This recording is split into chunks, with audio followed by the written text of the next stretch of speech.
అమలాపురంలో ఇంత ఘనంగా జై జనసేన. Thank you. కొంచెం ఓపిక పడండి, కూర్చోండి. అమలాపురం నియోజకవర్గంలో ఈరోజు ఇంత అద్భుతంగా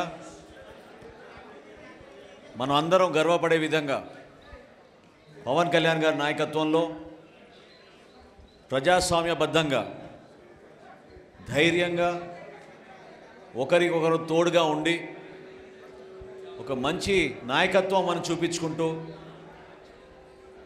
కనివిని రీతిలో పంచాయతీ ఎన్నికల్లో మనం విజయం సాధించామంటే మనందరం కూడా మన అక్క చెల్లెళ్లకు, తల్లులకు, మన జన సైనికులకు, మన నాయకులకు, పోటీ చేసిన ప్రతి అభ్యర్థికి పవన్ కళ్యాణ్ గారి తరఫున జనసేన పార్టీన మీ అందరినీ కూడా మనస్ఫూర్తిగా నమస్కరించుకుంటూ అభినందిస్తున్నాను.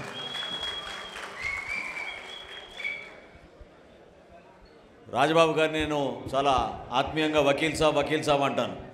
చివరికి పవన్ కళ్యాణ్ గారి సినిమా కూడా వకీల్ సాబ్ అని వస్తుంది. ఒక ఎన్నికల సందర్భంలో మీరందరూ కూడా గుర్తించాల్సిన విషయం ఏంటంటే రాజకీయ శక్తిగా జనసేన పార్టీ ఎదగాలనుకున్నప్పుడు మన ఎదుగుదల గురించి ఖచ్చితంగా ఇతర పార్టీలు ఎంతో దృష్టి సారించి చూస్తూ ఉంటాయి. మన అభ్యర్థులపైన, మన నాయకులపైన, చివరికి మన ఓటర్ పైన. కానీ ఈ ఎన్నికల్లో పవన్ కళ్యాణ్ గారు ఒక నిర్ణయం తీసుకుని ఈ ప్రభుత్వం మూర్ఖంగా దౌర్జన్యాలకి పాల్పడడానికి కోసం ఎప్పుడు మనం ఊహించని విధంగా కేవలం యునానిమస్ ఎలక్షన్లే జరగాలి, ప్రతి గ్రామంలో కూడా మీరు ఎవరికెవరు లొంగిపోండి, పోటీ మాత్రం పడకూడదని ఒక వాతావరణం సృష్టించడానికి ప్రయత్నం చేశారు. దాన్ని తిప్పికొట్టడానికి మన రాష్ట్రంలో గర్వంగా ఎంతో కష్టపడి మన జన సైనికులు అద్భుతంగా పవన్ కళ్యాణ్ గారి పిలుపు మేరకు ప్రతి వార్డులో కూడా అభ్యర్థిని నిలబెట్టి విజయం సాధించుకోగలిగారు. కొన్ని గ్రామాల్లో నిలబడతామని, పోటీ చేస్తామని ముందుకొచ్చారు. కానీ ప్రస్తుతం ఉన్న వైఎస్ఆర్సీపీ పార్టీ పెద్దలు వాళ్ళు భయపెట్టినప్పుడు, ప్రలోభాలకి గురి చేసినప్పుడు, పోటీ నుంచి తప్పుకున్న సందర్భంలో అర్ధరాత్రి పూట చివరికి వాళ్ళ భార్యల్ని, వాళ్ళ అక్కా చెల్లెల్ని, తల్లుల్ని ఒప్పించి మన పార్టీ కోసం, మన నాయకుడి పిలుపు మేరకు నిలబెట్టి మన అందరం కూడా ఈ పంచాయతీ ఎన్నికల్లో పాల్గొందామని చాలా అద్భుతంగా చేసింది మన జన సైనికులు. అటువంటి యువత, అటువంటి నాయకత్వం మనలో ఉంది.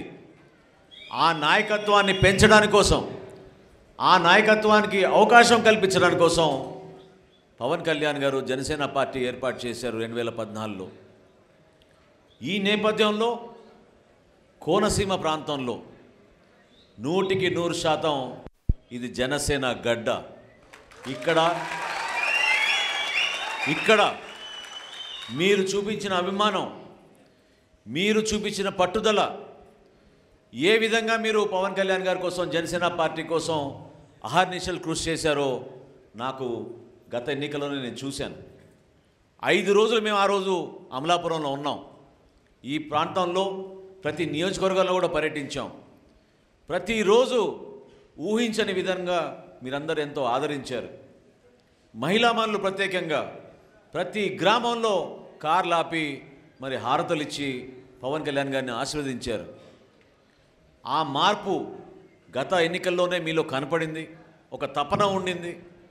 కానీ రాజకీయ వ్యవస్థలో కావాలని మన పైన దుష్ప్రచారం చేసి పవన్ కళ్యాణ్ గారు లాంటి మంచి వ్యక్తి పైన కూడా వ్యక్తిగతంగా రకరకాల ప్రచారాలు చేసి మన పార్టీని, మన నాయకుల్ని, మన అభ్యర్థుల్ని కొన్ని ప్రాంతాల్లో మనం గెలిపించుకోలేని పరిస్థితి. గెలిచిన ఏకైక ఎమ్మెల్యే మరి ఆయన ఏ పార్టీలో ఉన్నారో మనకి ఇంకా అర్థం కాదు. కానీ ఇదే ప్రజాస్వామ్యంలోని గొప్ప విషయం. ఎవరు చెప్పారు బుద్ధి? చివరికి జగన్మోహన్ రెడ్డి గారు చెప్పారా? ప్రజలే చెప్పారు వారికి బుద్ధి. జన సైనికులు చెప్పారు ఆ బుద్ధి. ఏ విధంగా ఆ నియోజకవర్గంలో రాత్రింపగలు కృషి చేసి ఇంటింటికి తిరిగి డబ్బులు పోగు చేసుకుని జనసేన పార్టీ తరఫున ఒక అభ్యర్థిని గెలిపించుకోవాలనే పట్టుదలతోటి మన యువత ఎంత అద్భుతంగా చేశారో ఆ గ్రామాల్లో, అది మర్చిపోయి గెలిచిన తర్వాత ఏదో కాంట్రాక్టుల కోసమో డీలర్షిప్ కోసమో దేనికోసమో ఆయనకే తెలిసి మరి ఎందుకు మారారో కానీ మొత్తానికి రాజకీయాల్లో ఒక మార్పు తీసుకురావాల్సిన పార్టీని వదిలేసి తరతరాలుగా వాళ్ళ కుటుంబం కోసం వాళ్ళ కోసం ఆస్తులు నింపుకుని జేబులు నింపుకునే పార్టీలో పోయి చేరి మరి ఏ విధంగా మన ప్రజలకి సేవలు చేస్తున్నారో నాకు అర్థం కాదు. ఒక్కసారి మీరు ఈ సందర్భంలో గుర్తు చేసుకోవాలి, మన ఆశయాలేంటి, మన విలువలేంటి, మన సిద్ధాంతాలేంటి, దేనికోసం మనం ఈ రాజకీయ ప్రస్థానం చేస్తున్నాం, ఎందుకు ఈ విధంగా ఈ రోజున ఇంతమంది వేదిక పైన కూర్చొని ఎంతో సంతోషంగా గర్వంగా జనసేన పార్టీ తరఫున మేము ప్రతినిధిగా మేము ఎన్నుకోబడ్డాం ప్రజల నుంచి అని గర్వంగా చెప్పుకుంటున్నారు. చెప్పండి. ఒక నమ్మకం, ఒక ధైర్యం.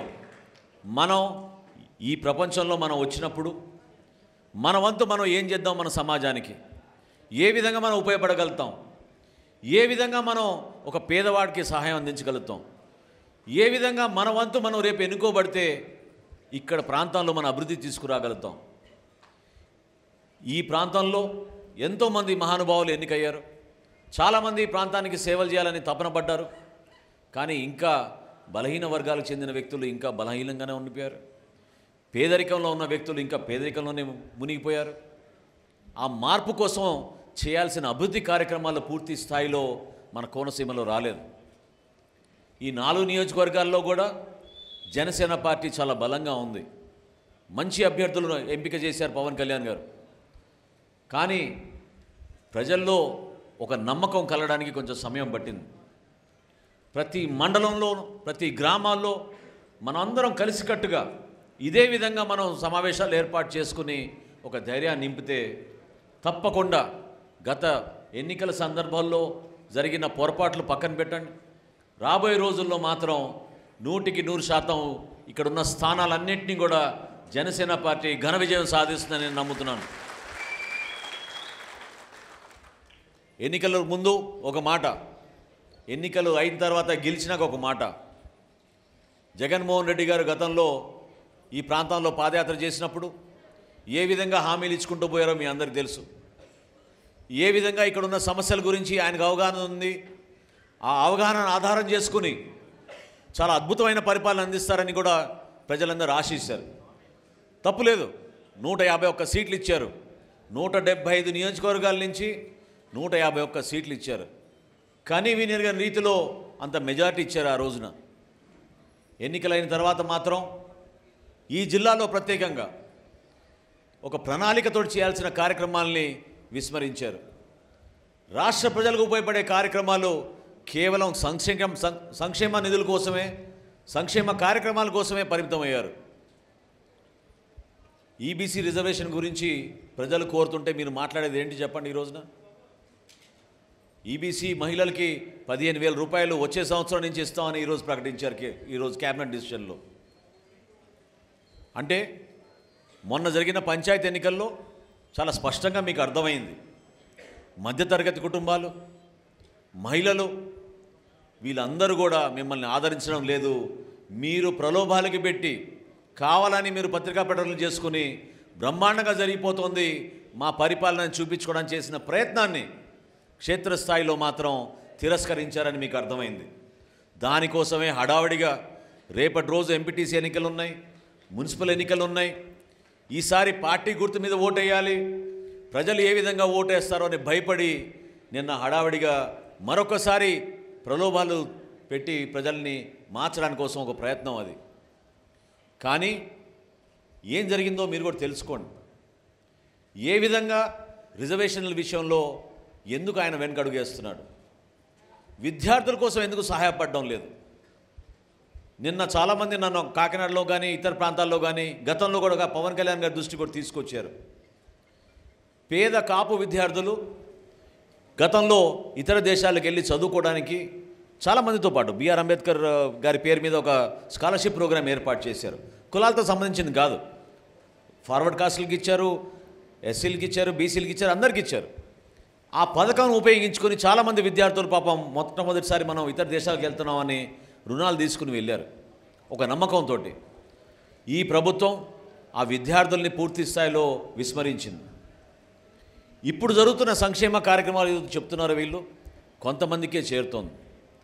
మేము ఈ కార్యక్రమానికి ఆలస్యం రావాల్సిన పరిస్థితి ఎందుకు వచ్చిందంటే, ఉదయం కాకినాడలో గతంలో మీ అందరికీ తెలుసు ఏ విధంగా పవన్ కళ్యాణ్ గారు ఆ రోజున ఒక మహిళ సమావేశంలో మాట్లాడి పాప ఆమె ఆవేశంతో రెల్లి కులస్తులకు వాళ్ళు పడుతున్న ఇబ్బందులు, ప్రతిరోజు మీరు మంచిగా ఉండాలి, మీ ఆరోగ్యం మంచిగా ఉండాలని మేము శానిటేషన్ వర్కర్లుగా, మేము సఫాయి కర్మచారులుగా ఏ విధంగా మేము పనిచేస్తున్నాం, మరి మాకు ఎందుకు ప్రభుత్వం నుంచి కనీసం ఎవరు కూడా పట్టించుకోవడం లేదనే ఆవేదనతో మాట్లాడినప్పుడు పవన్ కళ్యాణ్ గారు ఆ రోజున చలించిపోయి, నేను ఈ రోజు నుంచి ఒక రెల్లి కులస్తుడుగా నేను బాధ్యత తీసుకుని మీకోసం ఒక మార్పు తీసుకొస్తానని ఆ రోజు ప్రకటించారు.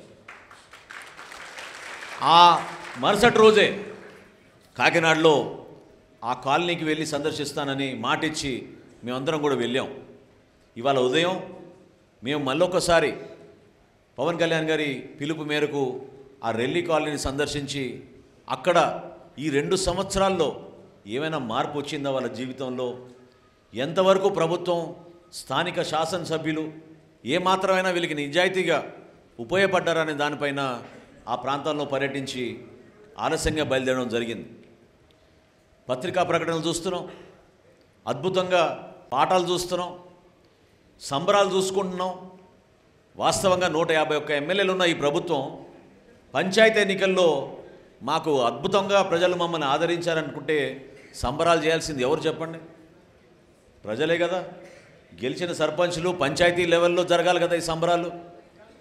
కానీ ముఖ్యమంత్రి గారి ఇంటిపైన ఒక వేదిక ఏర్పాటు చేసుకుని సంబరాలు చేసుకున్నారు వీళ్ళు.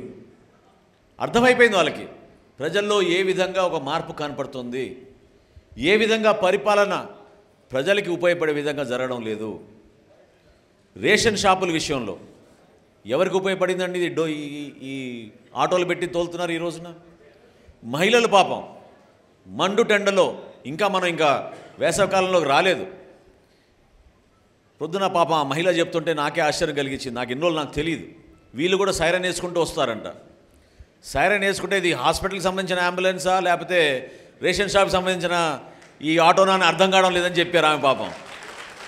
అంటే చూడండి ఎంత విచిత్రకరమైన పరిస్థితులు. ఇంకో యువకుడు అడిగాడు, మేము అడిగామండి ఇది మాకు అవసరం లేదు, 100 మీటర్ల దూరంలో మాకు రేషన్ షాప్ ఉండేది, ఆ సరుకును మేమే మోసుకుని తెచ్చుకుంటాం. ఈ రోజున మరి ప్రతి వీధిలో వచ్చి కొద్దిసేపు ఉండి ఛార్జింగ్ అయిపోయిందని ఒక సందర్భంలో, సరుకు అయిపోయిందని ఒక సందర్భంలో మీరందరూ నవ్వుతున్నారు. అంటే వాస్తవమే కదా. ఇవన్నీ చెప్పారు ఈరోజు ఉదయం. ఛార్జింగ్ అయిపోయింది ఏంటండి? ఛార్జింగ్ అయిపోతే మీరు ఎందుకు పెట్టారు ఈ వాహనాన్ని? మీ ఫ్లెక్సీల కోసమా, మీ ఫోటోల కోసమా? ఏ విధంగా ప్రభుత్వం ఇటువంటి నిర్ణయం తీసుకుని చెప్పండి. దానికి 100 కోట్లు ఎవరు కట్టారు ఈ డబ్బులు? మనం ట్యాక్సుల రూపంలో మనం కట్టాం. జగన్మోహన్ రెడ్డి గారి సిమెంట్ ఫ్యాక్టరీ నుంచి వచ్చిందా ఇది? వాళ్ళ కుటుంబ ఆస్తుల నుంచి ఏమైనా కట్టారా చెప్పండి? కేవలం పబ్లిసిటీకే పరిమితమై ఈ సంక్షేమ కార్యక్రమాలను చెప్పుకొని భావితరాలు ఇచ్చింది. ఇప్పుడే డిఎంఆర్ శేఖర్ గారు కూడా చెప్పారు ఏ విధంగా మరి అమలాపురం రావాలంటే ఎన్నో సమస్యలు ఉంటున్నాయి. ఆయన చెప్పిన మాట మాత్రం చాలా వాస్తవం. ఎందుకంటే నా నియోజకవర్గంలో కూడా ఒక మారుమూల ప్రాంతానికి డబుల్ రోడ్ వేపిస్తే అక్కడ సడన్గా రియల్ ఎస్టేట్ గురించి కాదు, కానీ అక్కడున్న రైతులు ఎంతో అభిమానంతో ఆనందం ఆ రోజు చాలా చక్కటి మాటలు చెప్పారు. వాళ్ళ ధాన్యాన్ని వాళ్ళు గుంటూరుకి తీసుకెళ్ళడానికి ఇన్ని రోజులు ఎవరు వచ్చి కొనుగోలు చేసేవాళ్ళు కాదు. ఎప్పుడైతే రోడ్డు వేసామో లారీలుగా మరి వ్యాపారస్తులు వచ్చి ఆ మారుమూల ప్రాంతాల్లో కూడా వాళ్ళు కొనుగోలు చేసుకుని వెళ్తున్నారు. అదే పరిస్థితి మనకి ఈ రోజున మనకి కోనసీమలో మంచి రోడ్ నెట్వర్క్ ఏర్పాటు చేస్తే, మీకున్న నిధుల్ని మీరు ఉపయోగించగలిగితే, ఓఎన్జీసీ నుంచి మనకు వస్తున్న సిఎస్ఆర్ని ఏ విధంగా మన ప్రాంతానికి ఉపయోగపడుతుంది చెప్పండి. పవన్ కళ్యాణ్ గారు ఆ రోజు ఈ ప్రాంతాల్లో పర్యటించినప్పుడు కోకోనట్ బోర్డు ఏర్పాటు చేయాలి మనకి కోనసీమలోని డిమాండ్ చేశారు. ఆ రోజు నేను మీ దృష్టికి తీసుకొస్తున్నాను. మన యువతకు ఉపాధి కలగాలి, మన రైతులకి మంచి వ్యవసాయం దొరకాలి, మనం అందరం కూడా ప్రయాణం చేసుకుని అవసరమైతే వైద్యం కోసమో విద్య కోసమో మన వ్యాపారాల కోసమో చాలా సులభంగా వెళ్ళే విధంగా ప్రభుత్వం స్పందించాలి. కానీ 1,80,000 కోట్ల రూపాయలు అప్పు చేసింది ఈ ప్రభుత్వం. ఆ నిధులు ఎక్కడో పోయినాయో ఒకసారి ఆలోచించండి. ఏమైపోతాం ఇంకో 2-3 సంవత్సరాల్లో? ఇప్పటికే 11వ తారీఖు ఇస్తున్నారు జీతాలు. 1,80,000 కోట్ల అప్పు చేసి ఈ నెలలోనే 11వ తారీఖు ఇచ్చారు జీతాలు. రాబోయే నెలలో మరి ఎప్పుడు ఇస్తారు జీతాలు? మీరు అర్థం చేసుకోండి. ఎంత ఇబ్బందికరమైన పరిస్థితి ఉంది మన రాష్ట్రంలో. నిబద్ధతతోటి నిజాయితీగా మన ప్రజలకి మన సేవలు అందించాలి. ఆ మార్పు కోసం ప్రజలు ఎదురు చూస్తున్నారు. అది కేవలం పవన్ కళ్యాణ్ గారి ద్వారానే సాధ్యమవుతుంది, జనసేన పార్టీ ద్వారానే సాధ్యమవుతుందని మీకు మనం చేసుకుంటున్నాను. నాకు ఆశ్చర్యం కలిగించింది రాజబాబు గారు లెక్క చూస్తే అమలాపురం నియోజకవర్గం సడన్గా ఈ రోజున మరి ఆంధ్రప్రదేశ్లోనే నంబర్ 1 స్థానానికి చేరిపోయింది మెంబర్షిప్లో. జనరల్గా చాలామంది అభ్యర్థులు మేము ఫోన్ చేసి మాట్లాడుతున్నప్పుడు టెలికాన్ఫరెన్స్లో వాటిలో ఎలక్షన్స్ ఉన్నాయండి, మాకు ఒక 4 రోజులు ఎక్స్టెన్షన్ ఇవ్వండి, 15 రోజులు ఎక్స్టెన్షన్ ఇవ్వండి అని చెప్పారు. ఇక్కడ నాకు రాజబాబు గారితో ప్రాబ్లం ఏంటంటే అనుకున్న దానికన్నా సభ్యత్వం ఎక్కువ అయిపోయింది ఈ నియోజకవర్గంలో. ఇది కాకుండా ఎన్ఆర్ఐలు చాలామంది మన నియోజకవర్గం నుంచి అద్భుతమైన సేవలు అందిస్తూ ఉంటారు. పవన్ కళ్యాణ్ గారి పిలుపు మేరకు ఎక్కడున్నా సరే వాళ్ళందరూ కూడా ఒక ఆపదలో ఉన్న కుటుంబానికి కరోనా సందర్భంలో కూరగాయల పంపిణీ విషయంలో, ఆక్సిజన్ సిలిండర్ పంపిణీ విషయంలో ఏ కార్యక్రమం చేయమన్నా కూడా ముందుగా నిలబడేది మన అమలాపురం నుంచి ఎంతోమంది ఎన్ఆర్ఐలు. వాళ్ళందరికీ కూడా పార్టీ అధ్యక్షులు పవన్ కళ్యాణ్ గారి తరఫున, మన పార్టీ తరఫున హృదయపూర్వకంగా వాళ్ళకు కూడా నేను నమస్కరించుకుంటున్నాను. చాలా చక్కగా ఆ విధంగా ఒక అంకిత భావంతో మన పార్టీని మనం బతికించుకోవాలి, మనందరం కలిసికట్టుగా ఉండాలి. మనం ఒక మాట మీద నిలబడితే పవన్ కళ్యాణ్ గారి పిలుపు మేరకు జనసేన పార్టీ నుంచి ఎటువంటి కార్యక్రమాలు మనం క్షేత్రస్థాయిలో తీసుకెళ్ళగలుగుతామో అందులో భాగంగానే వీళ్ళు పాల్గొనడం చాలా గొప్ప విషయం. కరోనా సందర్భంలో అంతకు ముందు కూడా ఇందాక రాజబాబు గారు చెప్పారు, ఇది వాస్తవం. ఎక్కడ ఏ మీటింగ్ జరిగినా కూడా అమలాపురం నుంచి ప్రతి జన సైనికుడు పాల్గొంటాడు. నిజంగా గర్వపడాల్సిన విషయం అది. ఎన్నికలైన తర్వాత 1 సంవత్సర కాలం ఈ ప్రభుత్వాన్ని మనం విమర్శించకూడదని పవన్ కళ్యాణ్ గారు నిర్ణయించారు. ఇంత గొప్ప మెజారిటీ ఇచ్చారు ప్రజలు. ఈ ప్రభుత్వం బాగా పనిచేస్తే మనం అభినందిద్దాం, ఎక్కడ పొరపాట్లు చేస్తే మనం సరైన రీతిలో విమర్శలు చేద్దామని అన్నారు. కానీ 4 నెలలకే కావాలని ఇసుక కొరత తీసుకొచ్చారు. వాళ్ళ జేబులు నింపుకోవడానికి, అధికారం దుర్వినియోగం చేయడానికి.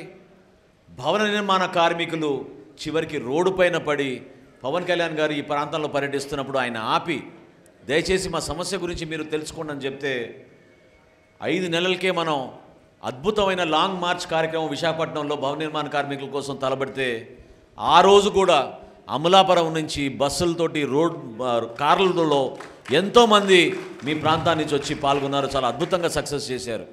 ఊహించలేకపోయాం మనం, ఎందుకంటే మన అధ్యక్షుల వారే ఓడిపోయారు. జనసేన పార్టీకి ఏమాత్రం కూడా భవిష్యత్తు లేదు. కొంతమంది కావాలని ప్రెస్ మీట్లు పెట్టి మీకు ఒక వార్డు మెంబర్ కూడా గెలవలేదన్నారు. మరి ఈ రోజున ప్రతి నియోజకవర్గంలో అద్భుతంగా ఇంతమంది సర్పంచులు, ఉప సర్పంచులు, వార్డు మెంబర్లు ఈ విధంగా మనం స్థాపించుకుంటూ పోతే 100% ఎవరైతే ఈ విధంగా మాట్లాడారో వాళ్ళకి బుద్ధి చెప్పే విధంగా ప్రజలు సిద్ధమయ్యారు. నాయకత్వం ఉండాలి, నాయకత్వం బలంగా ఉండాలి. నాయకత్వం మనం కోరుకుంటే రాదు. ప్రజలు మన ఆదరించాలి, ప్రజలు మనని గౌరవించాలి. మనం చేస్తున్న కార్యక్రమాలు చూసి ఇటువంటి నాయకత్వం మాకు కావాలి అని ప్రజలు ముందుకు రావాలి. ఆ విధంగా జనసేన పార్టీ పవన్ కళ్యాణ్ గారు మీకు అండగా నిలబడతారు. దానికోసమే ఈ ప్రయత్నాన్ని మీకు మనస్ఫూర్తిగా తెలుపుకుంటున్నాను. గత ఎన్నికల్లో మీరందరూ చూశారు ఏ విధంగా రాజకీయ పార్టీలు నీ దగ్గర 15 కోట్లు ఉన్నాయా, 20 కోట్లు ఉన్నాయా, ముందు డిపాజిట్ చేయి, దాని తర్వాత సీట్ గురించి మాట్లాడదాం అనేవాళ్ళు. కానీ నిజాయితీగా ప్రజలకు సంక్షేమం కోసం, ప్రజల కోసం, పార్టీ కోసం అవసరమైతే 15-20 సంవత్సరాలు నిలకడగా నిలబడి రాజకీయ ప్రస్థానం చేయగలిగే వ్యక్తుల్ని పవన్ కళ్యాణ్ గారు ఎంపిక చేశారు. అందులో భాగంగానే మనకి రాజబాబు గారిని, డిఎంఆర్ శేఖర్ గారిని మన ప్రాంతానికి ఆ రోజున పోటీ చేయడానికి సెలెక్ట్ చేయడం జరిగింది. 30 మంది యువతకు రాష్ట్ర వ్యాప్తంగా చిన్న చిన్న కుటుంబాల నుంచి వచ్చిన వాళ్ళకి ఎటువంటి ఆర్థిక బలం లేదు, రాజకీయ పరంగా వాళ్ళకి ఎటువంటి అవగాహన లేకపోయినా వాళ్ళకి ఎమ్మెల్యే స్థానాల్లో నిలబెట్టి భవిష్యత్తులో మీరే నాయకులు కష్టపడండి అని చెప్పి ఒక అవకాశం కల్పించారు.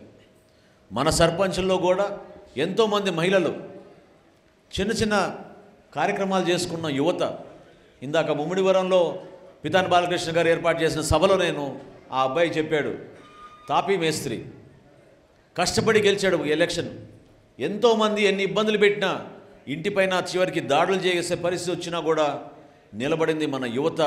అది కేవలం పవన్ కళ్యాణ్ గారి పిలుపు మేరకు ఆయన్ని చూసి ఈ విధంగా మనం పార్టీని నడిపించుకుందామని ముందుకు వచ్చారు.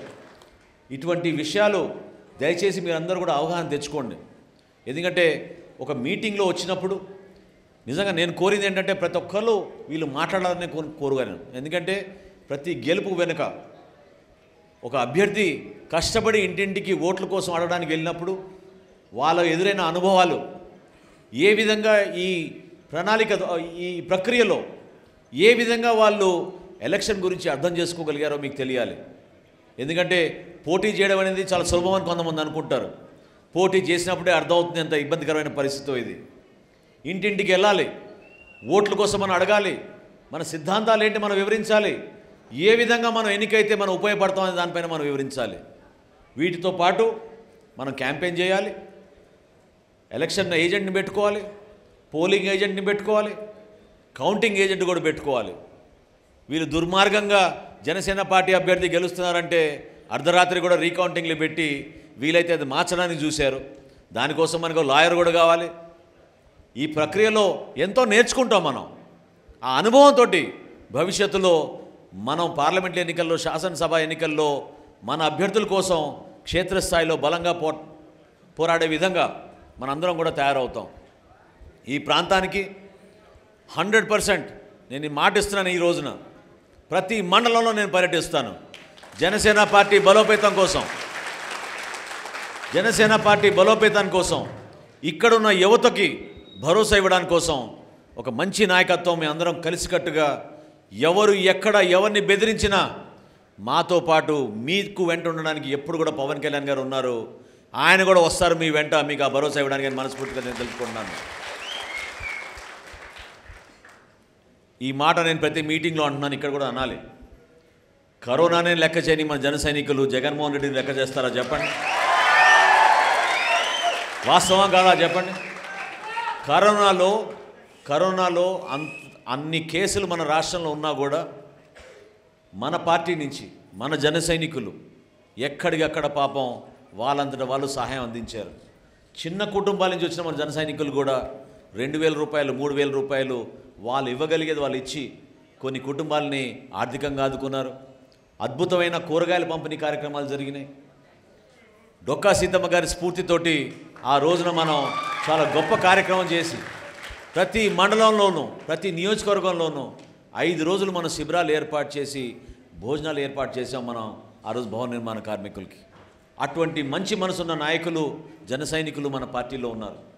కాబట్టి మన శక్తిని ఎవరు తగ్గించలేరు. మనకి కొంత అవగాహన రావాలి, రాజకీయ ప్రక్రియలో అనుభవం రావాలి. ఆ అనుభవాన్ని మనం ఆధారం చేసుకుని ఖచ్చితంగా ఏ అంశాలపైనైతే మనం పోరాటం చేయాలో, ఏ అంశాలకైతే మన పార్టీ అధ్యక్షులు మనకి ఆదేశాలు ఇస్తారో అటువంటి పైన మనం బలంగా నిలబడడానికి కోసం మీరందరూ ప్రయత్నం చేయండి. పంచాయతీ ఎన్నికలు అయిపోయినాయి, రాబోయే రోజుల్లో మున్సిపల్ ఎన్నికలు ఉన్నాయి, ఎంపీటీసీ ఎన్నికలు ఉన్నాయి. వీటి గురించి కూడా మీ అందరికీ తెలిసిన విషయమే. ఇందులో పొరపాటు జరిగిందని ఖచ్చితంగా మన అధ్యక్షులు జనసేన పార్టీ మనం నమ్ముతున్నాం. ఎందుకంటే సంవత్సరం అయింది ఈ కార్యక్రమం జరిగి. ఆ రోజు ఉన్న పరిస్థితుల్లో అప్పుడు కూడా దౌర్జన్యాలు చేసి మన వాళ్ళని ఎవరిని కూడా నామినేషన్ వేయనివ్వలేదు. చాలామంది ఇళ్ళకి వెళ్ళి బెదిరించారు. తల్లిదండ్రుల దగ్గరికి తీసుకెళ్ళి వాళ్ళ బిడ్డల్ని విత్డ్రా చేయించారు బరిలోంచి ఆ రోజున. వాటిని ఖండిస్తూ ఈ రాష్ట్ర ఎన్నికల కమిషనర్ కొత్త నోటిఫికేషన్ ఇవ్వాలని పవన్ కళ్యాణ్ గారు డిమాండ్ చేశారు. కోర్టులో కూడా మనం కేసు వేసాం. ఇవాళ కూడా వాదనలు జరిగినాయి. అనుకూలంగా వస్తుందని నేను కోరుకుంటున్నాను. ఎందుకంటే ప్రతి యువత కూడా ఇందులో పాల్గొని ప్రజాస్వామ్యబద్ధంగా మనం గ్రామ స్థాయి నుంచి మనం పరిపాలన గురించి అవగాహన తెచ్చుకోవడానికి ఇది ఒక మంచి వేదిక. కాబట్టి ఎంపీటీసీ జెడ్పీటీసీ ఎలక్షన్లు ఎప్పుడు వచ్చినా సరే, మున్సిపల్ ఎన్నికల్లో ఎప్పుడు వచ్చినా సరే సిద్ధంగా ఉండండి. పార్టీ బలోపేతం కోసం చాలా ఇంపార్టెంట్ అది. పార్టీ పునాది మనం ఈ స్థాయి నుంచి వేసుకున్నప్పుడే భవిష్యత్తులో మనకి ఒక చక్కటి ప్రణాళిక ఉంటుంది, అద్భుతమైన ఆర్గనైజేషన్ ఉంటుంది. మనకి క్రియాశీలక సభ్యత్వం బహుశా భారతదేశంలో ఏ రాజకీయ పార్టీ కూడా ఈ విధంగా చేయలేదు. ఎందుకంటే కరోనా సందర్భంలో కూడా 500 రూపాయల సభ్యత్వం మనం మొదలుపెట్టామంటే చాలామంది ఆలోచించారు ఏంటి కార్యక్రమం అని. కానీ దాని వెనక చాలా ఆలోచన ఉండింది. కొన్ని పార్టీలు అధికారంలో వచ్చాయి, 30 సంవత్సరాల అధికారంలో ఉన్నాయి. కొన్ని పార్టీలు 70 సంవత్సరాల అధికారంలో ఉన్నాయి. కానీ వాళ్ళు ఎవ్వరు కూడా వాళ్ళ కార్యకర్తల గురించి, వాళ్ళ నాయకుల గురించి ఆలోచించలేదు. కేవలం అందరికన్నా ఎక్కువ చేసింది ఒక రీజనల్ పార్టీ. వాళ్ళు ఇచ్చింది ఎంత అంటే 2 లక్షల రూపాయల బీమా పథకం ఇచ్చారు వాళ్ళ కార్యకర్తలకి. కానీ పవన్ కళ్యాణ్ గారు మాత్రం పెద్ద మనసుతోటి నిర్ణయం తీసుకుని 5 లక్షల బీమా పథకం మన కార్యకర్తలకి, మన జన సైనికులకి ఒక భరోసా కల్పించడానికి ఇచ్చిన ప్రయత్నం అది. చిన్న చిన్న బైక్ ర్యాలీల్లో గాయాలైనప్పుడు హాస్పిటల్లో ఒకవేళ మనం చికిత్స పొందితే 50,000 రూపాయలు కూడా తక్షణంగా మనకి ఆర్థిక సాయం అందేటట్టు ఈ యాక్సిడెంట్ ఇన్సూరెన్స్ పాలసీలో పొందపరచడం జరిగింది. మీరందరూ కూడా ఉపయోగించుకోండి. ఆ కార్యక్రమం ద్వారా క్రియాశీలక సభ్యుడిని ప్రతి నియోజకవర్గంలో వాళ్ళకి ట్రైనింగ్ ప్రోగ్రామ్స్ ఇచ్చి పవన్ కళ్యాణ్ గారి ఉపన్యాసాల గురించి, మన సిద్ధాంతాల గురించి క్షేత్రస్థాయిలో మనం ఏ విధంగా మాట్లాడి కొంతమంది మార్పు తీసుకురాగలుగుతామో, కొంతమంది మన పార్టీలో తీసుకురాగలుగుతామో అవి వివరించడానికి కోసం ఒక ప్రయత్నం. కాబట్టి మీరందరూ కూడా చాలా అద్భుతంగా జరిగింది. దాదాపు 3100 దాటిపోయారు మీరు మీ నియోజకవర్గంలో. రాష్ట్రంలోనే నంబర్ 1 స్థానంలో నిలిచారు ఈ రోజున. కానీ ఆ సంతోషాన్ని మీతో పంచుకోవడం కూడా నేను ఎంతో గర్వపడుతున్నాను. చాలా రోజుల నుంచి అమలాపురం రావాలని నేను కోరుకుంటా ఉన్నాను. కానీ ఈ సందర్భం ఒక పండుగ వాతావరణం, కష్టపడి మీరు కృషి చేసి నిజాయితీగా మీరు గెలిపించినందుకు పేరున మిమ్మల్ని, అమలాపురం ప్రజలందరినీ కూడా నేను మనస్ఫూర్తిగా అభినందిస్తున్నాను. అదేవిధంగా పక్కన పి గన్నవరం నియోజకవర్గంలో నాయకత్వం లోపించినా కూడా పవన్ కళ్యాణ్ గారు అది గుర్తించారు ఆ విషయాన్ని. కానీ మీ అంతటే మీరు ఆ నాయకత్వాన్ని పూర్తయ్యేటట్టు మీ వంతు మీరు బాధ్యత తీసుకుని అక్కడ కూడా నిలబడ్డారు. ఇందాక నేను అన్నట్టు ఎంతమంది గెలిచారు, ఎంతమంది పోటీ చేశారని కాదు, మాట మేరకు, పిలుపు మేరకు ఏమైనా సరే మేము సిద్ధంగా ఉన్నామని మీరు బరిలో నిల్చున్నారు. ఆ పోరాటంలో మీరు పాల్గొన్నారు. కాబట్టి అదే మనం విజయంగా మనం భావించుకోవాలి. ఈ ప్రభుత్వానికి వ్యతిరేకంగా ఇంతమంది ప్రజానీకం కదిలొస్తున్నప్పుడు వాళ్ళ తరఫున గలం మనం వినిపించగలుగుతున్నాం. దానికోసం మనం కట్టుబడి ఉందాం. రాబోయే రోజుల్లో మనందరం కూడా ఈ ఒక్క విషయాన్ని మీరు గుర్తుపెట్టుకోండి. మన పార్టీ బలోపేతం కోసం కనీసం ఒక 10 మందిని మనం కలిసి మన పార్టీ సిద్ధాంతాల గురించి, పవన్ కళ్యాణ్ గారి నాయకత్వం గురించి మనం వివరించుకుంటే ఆ మార్పు మొదలవుతుంది. ఆ మార్పు కనపడుతోంది. నేను దాదాపు 6 రోజుల నుంచి నేను పర్యటిస్తున్నాను. 4 జిల్లాలు పూర్తయింది నా పర్యటన. ఇదే నా ఆఖరి మీటింగ్ ఈ రోజున. ఈ రోజు వరకు నేను చెప్తున్నా మీకు, ఎంతోమంది మహిళలు, చదువుకున్న యువత, కష్టపడి గ్రామ స్థాయిలో పనిచేసే యువత కూడా ఆ సిద్ధాంతాలు నమ్మి ఈ ఎన్నికలో నిలబడ్డారు. చాలామంది విజయం సాధించారు. అదే విషయాన్ని మనందరం కూడా గర్వపడే విధంగా మన ప్రజలకి మనం చెప్పాలి. మన పార్టీ గురించి మనం ముందు తీసుకెళ్ళాలి. జనసేనని రాబోయే రోజుల్లో ఒక గొప్ప శక్తిగా మనం మార్చాలని మిమ్మల్ని అందరూ కూడా కోరుకుంటూ, ఇంత చక్కటి అవకాశం కల్పించినందుకు రాజ్బాబు గారికి, ఆలస్యంగా నేను వచ్చినందుకు ముందుగా మిమ్మల్ని అందరినీ కూడా మనస్ఫూర్తిగా నేను క్షమించమని కోరుకుంటూ, రాబోయే రోజుల్లో తప్పకుండా ఇటువంటి కార్యక్రమాలు ఇంకా చేసుకుంటూ ముందుకెళ్దాం. మీ మున్సిపాలిటీలో కానివ్వండి, మీ మండలాల్లో కానివ్వండి, మనం ఎప్పుడైతే మండల కమిటీలు, గ్రామ కమిటీలు ఏర్పాటు చేసుకుని పార్టీని ఇంకా బలోపేతం చేసుకుంటామో, తూచా తప్పకుండా ఈ 4 నియోజకవర్గాల్లో కూడా ప్రతి మండలంలో మనం పర్యటించి జనసేన పార్టీని మనం ఇంకా బలోపేతం చేసుకుంటూ ముందుకెళ్దామని మరొకసారి మిమ్మల్ని నమస్కరించుకుంటూ సెలవు తీసుకుంటున్నాను. జై హింద్, జై జనసేన.